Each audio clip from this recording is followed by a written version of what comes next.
The Community Transformation of Adult Mental Health Services is an NHS initiative that aims to better serve people experiencing emotional distress. Community transformation recognises that understanding emotional suffering needs to take account of the social context of people's lives. This includes, for example, whether someone has secure accommodation, whether they have a network of social connections and support, to what extent their lives have meaning and purpose, their lifestyle, and their financial circumstances. Emotional distress is nearly always a consequence of some or all of such needs being unmet. Consideration of someone's social context also includes the available community resources, such as those provided by Hartlepool's voluntary and community sector. This short film consists of interviews with people who have overcome emotional distress by engaging with various of Hartlepool's community-based resources. It was commissioned to help the Hartlepool Community Transformation Steering Group better understand the impact of people using community resources to overcome experiences such as depression and anxiety. Genuine and deep-rooted transformation of mental health services can only proceed when there is a shared understanding of what makes a difference.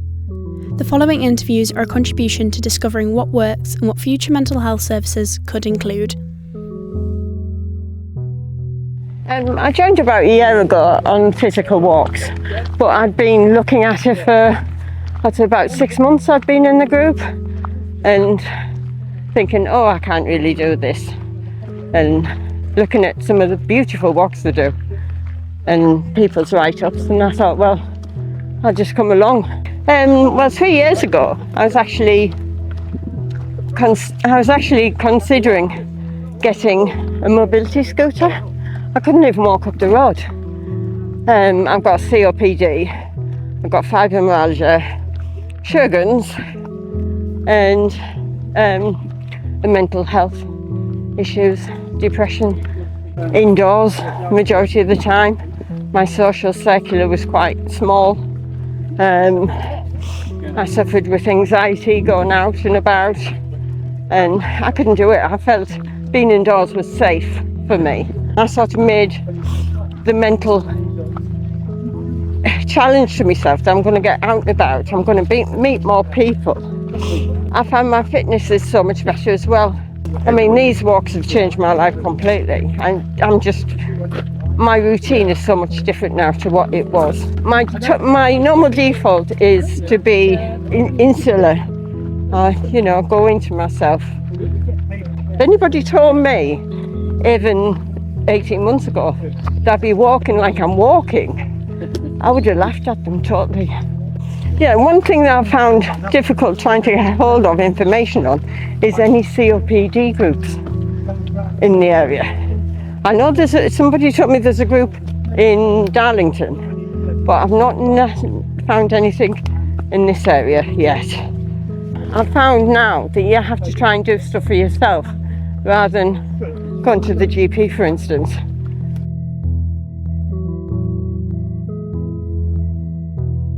So I found the Women's Health Hub when I was pregnant with my second child. It took me quite a long time to come along to my first session. I was working at the time, and obviously a lot of the sessions are run during the day. It wasn't until I was off on maternity leave I finally got down for my first infant feeding social. I was coming to every infant feeding social every Tuesday. So I really wanted to come along to the journaling sessions initially.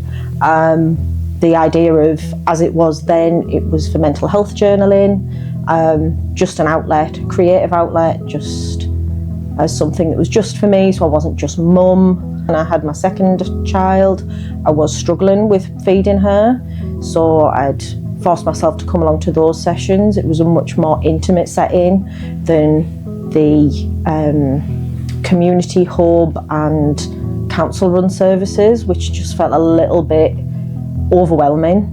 Coming along to the Women's Health Hub, there was plenty for my older child to do, while the support for feeding my youngest was absolutely fantastic.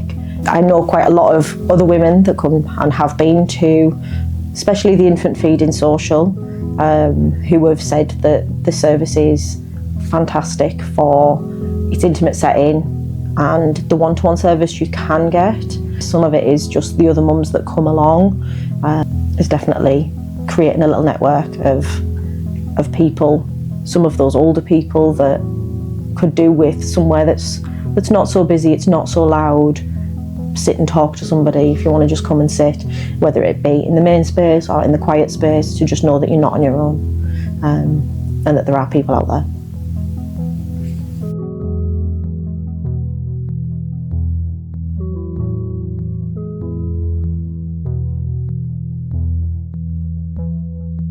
My life is a lot better now because I like meeting new people, and it helps me socialise, because I used to be very shy. My confidence has grown because I used to feel extremely nervous.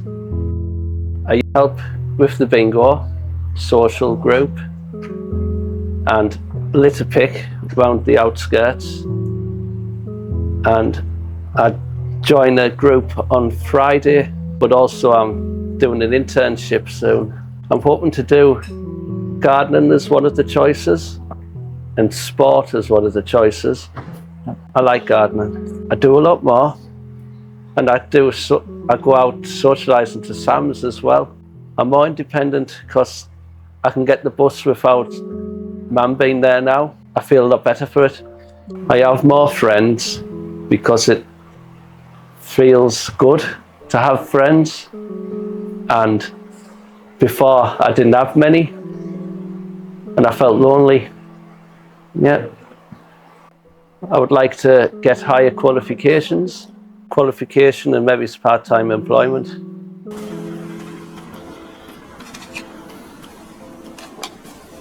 It just, as soon as I got up in the morning, I fell down, I couldn't raise my spirits. And one day I just was doing shopping. I walked to the edge of the curb and I just wanted to throw myself in front of cars and say, should I live, should I die, would anybody care? I wanted to see my grandkids grow up. I kept thinking about my grandkids to get over it. And I came down for counselling. Then after so many weeks, finished my counsel, I joined the groups. Then I became a peer to run my own group, a Diamond Arc group. And now I'm making new friends and I feel a bit better about my life. And I got a lot of flashbacks of years ago, what happened to us through domestic abuse. But it's getting a bit better now because I've got people I can talk to in here, and it keeps coming to different groups and Let's Connect. It helps us keep activated. A bit better about my future now. I'm not working anymore because I'm too ill to work. So I just come in, help out in the groups and just meet people and make new friends. And so it gets me out with different people. At the minute I'm doing an NVQ in mental health too, level 2. I just like doing courses and it keeps my mind activated, but I'm quite happy at the minute with my life. Because of what I've been through in my life, I was up and down all the time with depression and anxiety and stuff like that. And it was getting to me all the time. And I also ended up with PTSD as well. I was angry all the time. I felt as though my life wasn't going anywhere. And now with the grandkids that me and Jeanette have, all I think about is them. Yeah, being angry affected everybody around me. I was over at the job centre and they were asking me if I was okay all the time. And they said to me about this place. So I came here and then they had counselling. Well, I think the services are good here. You've got plenty of people to talk to and they're always there for you. Yeah, when you have friends and all that comes into groups, we talk about if they've got difficulties and stuff like that. Yes, experiences they've had. Flashbacks a little bit. But I'm waiting to see Impact because I've got PTSD. Is it D? PTSD. Yeah. I've got it and I'm just the waiting time for Impact. Yeah. So, we need more people in Impact to help people in Hartlepool. I think there's about 2-year waiting list. Yes, there's nowhere in Hartlepool.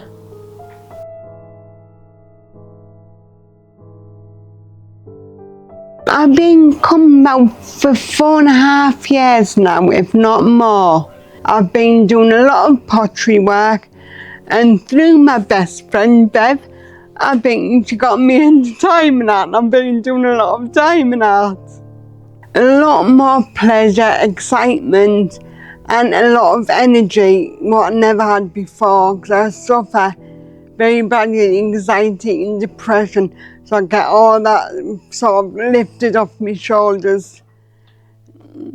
And I can get on with my life a lot more.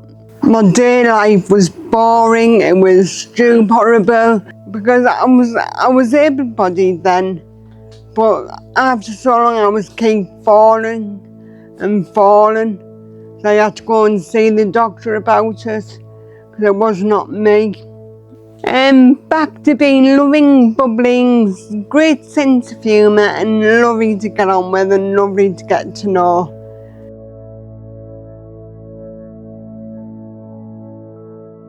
I found out about the Artrium from a friend of mine and saying how good it was and how it helped him progress his artistic skills and that. So I came to the Artrium one day in Hartlepool to see what it was like, and basically I never looked back.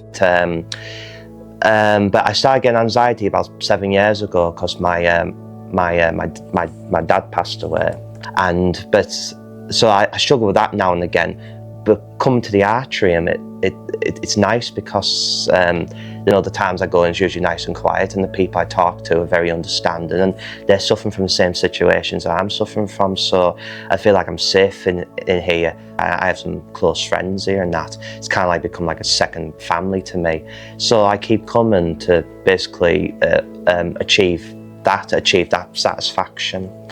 I don't know, probably maybe having film discussion evenings where people get together and discuss what their favourite films are and judge films on an artistic merit and that, like film club evenings at the Artrium. I would love to see that. If you have problems with life, social situations, or get anxiety and that, or if you just need a break, come to the Artrium. It's kind of made me like a better person because it's made me grown up.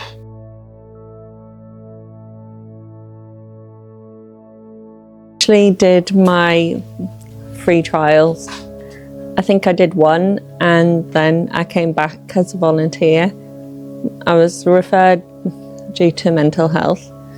I'd been through a lot of stuff prior and I wasn't really leaving the house, but I've always been creative, and it brought me here, and here's always been my safe space over the years. I've sort of always come back here, and it's given me a lot of support but also development. So I've done loads of training here that's helped support me in getting jobs and just help me learn, which I love doing.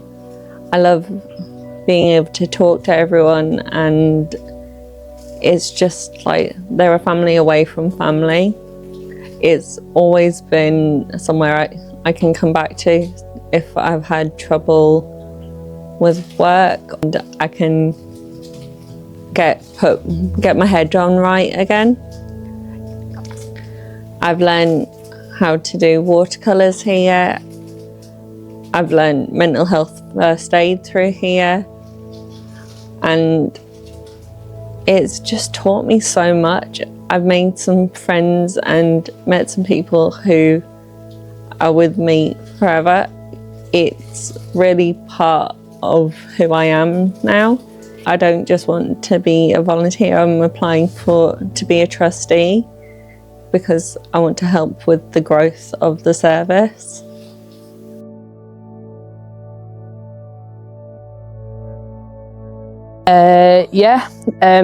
I struggled quite a lot with my anxiety, confidence, and I felt like I needed something to help me boost my confidence, and it all led to having one-to-one sessions with someone who taught me through why I was having anxiety, why I was having panic attacks, how to manage them. I like going to the gym, and I was too scared to go on my own. I would get really nauseous about it, nervous, to the point where I physically cancelled classes and stuff along them lines, where now, from the help that I had from this person. They give me the confidence to be able to go and do all of these sort of things, and that was over a 6-week period. And by the end of that, including other parts of Impact helping me, I was able to then go to a concert in Newcastle all on my own, which I was quite proud of, because that was my end goal by the end of my 6-week course that I'd chose to participate in. I'll be honest, it's been a bit crazy, because obviously I have built up the confidence to go and do things, and like I've took up hiking, which once over I wouldn't have done that. I've made new friendships along the way. I'm now confident in speaking up about problems that I've got, or like helping other people as well, which I do aim to do. I do try and do that as much as I can, because I do have a few friends and family members who struggle along the lines with anxiety and confidence. And I feel if I can help them like Impact helped me, I'm making a difference like they made a difference in my life. I felt as though I was a burden to people when I got upset about something, or like they were like, oh, here you go again, another, I don't know, a silly thing to get upset about or something. And deep down, talking about it is probably one of the best and first things that I ever did. And accepting that I needed help was, it was the first step that I needed to make. The only thing I would have, it's quite a hard one for Impact, I would say, but I was only able to do it over video call or over the phone because of my work hours.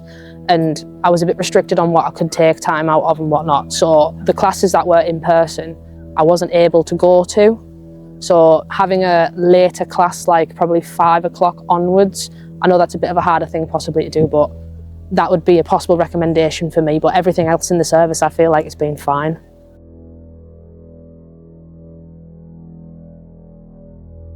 So before coming to attend Something Positive Solutions, I had underwent a trauma, and I'd become paralysed after a motorcycle accident, and I really struggled to deal with my emotions. I really found it hard to speak about what I was going through. Maybe it wasn't something in my life I'd ever kind of experienced in terms of depression and anxiety and low moods and lack of confidence. My life leading up to that point, I'd never gone through any sort of trauma in the nature that I've experienced. So coming into this, I was quite fragile, I was quite vulnerable, and my confidence was particularly low, and I really struggled to talk about my emotions, and really struggled to maybe be at peace with everything that I was going through at the time. So since joining and attending Something Positive Solutions with Kathy and the team, we did a number of different activities: one-to-one talking therapies, meditation sessions, art therapy, and group sessions. And I think the biggest thing that stood out for me was the family environment and the bond that is evident from the outset. It allowed me to open up. It gave me a non-judgmental and non-biased environment for me to speak about my feelings. I was surrounded by like-minded people. I certainly felt the love and warmth and compassion of Kathy and all of the team there. I even sometimes joke that Kathy's like my second mum. But ultimately, yeah, I think for me, it's massively grown my confidence, my self-confidence. I find that I've got a lot more of that inner drive back, which is evident in now the fact that I've progressed on to starting a university degree in counselling myself. And they've made a huge impact on my future.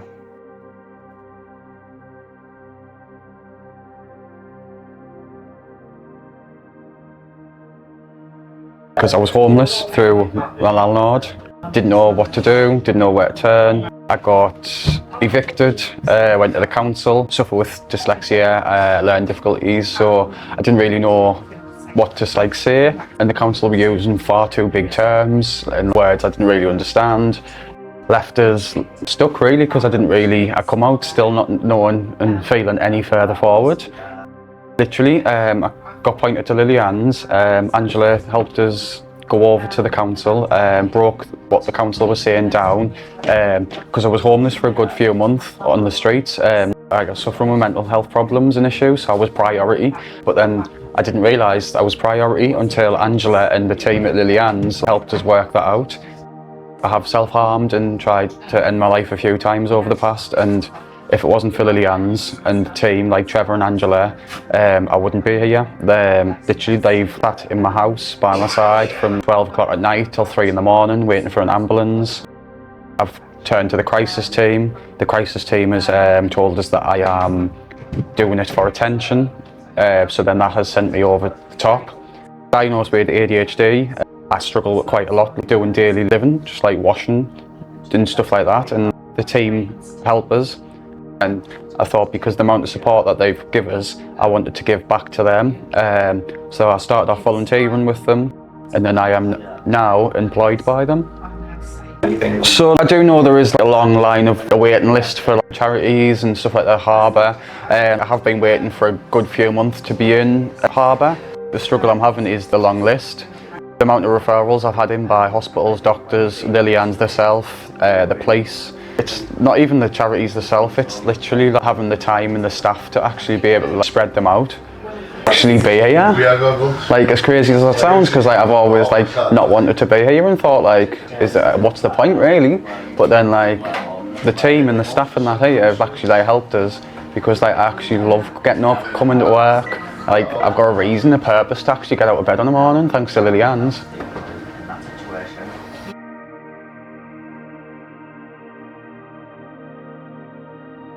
Kicked in with depression. Felt like I was at the bottom, I had a weight on my shoulders.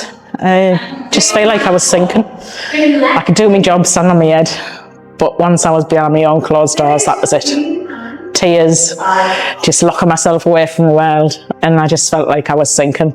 A little bit, my daughter doing this Broadway boogie, she was encouraging me to go out and do some exercise, and it makes me feel good about myself again, and it's brought a smile back to my face. With owning my own business, it's lonely when you're head of a business. You've got staff and you can talk to them, but joining a business group, it was through like-minded people that are saying every week on a regular basis, and if you've got anything going on, and you can say to them, have you ever come across this? Through personal experience in myself and a family member, I had a dealing with the crisis line. For what my relation was going through, to have to deal with what we found on the end of the phone, not being able to speak to them on his behalf, he had to do it himself and couldn't cope with it. And I was flabbergasted, to tell you the truth. And I come across the lived experience by chance.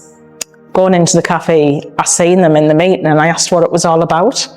It was the first meeting they'd had, so I'd missed that first meeting, but they said come along to the next. I took the date, put it in my phone so I wouldn't forget, and I've never looked back.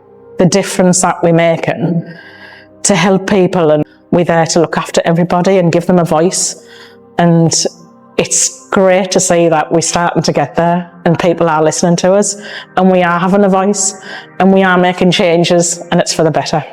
You're not alone. You're not alone. There's people out there can help you. I still do feel the ADHD is the worst. It really is. I do think that the people in that sector need to spend a week, not just a day, spend a week in a person's shoes. Be kind to each other, everybody in the world.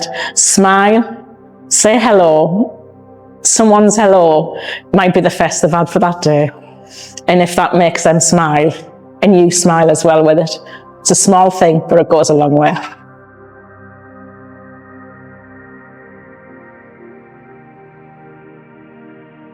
Particular thanks are due to the individuals who generously shared their stories. We trust that their honesty and openness will make a difference.